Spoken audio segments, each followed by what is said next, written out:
Priprave na božično zgodbo so bile zahtevne in naporne, zato so skrbniki živalskega vrta božični zgodbi namenili ves prosti čas. Smo res zadnje 2 meseca vsi skupaj trdo prijeli za delo. Namesto piljenja biblijskega besedila so skrbniki več časa porabili za to, da so živali pripravili na svoje nove božične vloge.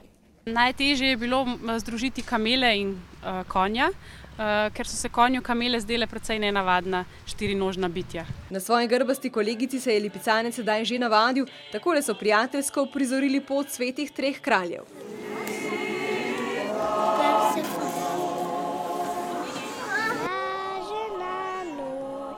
Predstavo je Zarijo pred 300 let staro kaščo popestril operni pevec Nace Junkar, a otroci so bili bolj kot petja veselih glavnih junakov božične zgodbe. Kamele, koniček, jebla, šalon.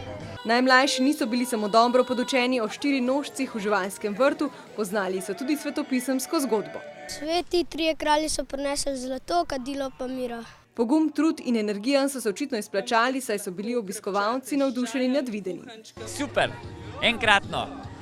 Sem že bil na kakšnih takih predstavah, ampak to je pa posebno doživetje. Prav lepo. Meni je bilo vse skupaj zelo všeč, ja. Hvala. Meni tudi. Za obisk edine svetopisemske predstave, v kateri sodeluje toliko različnih živali, imate čas še jutri in v četrtek.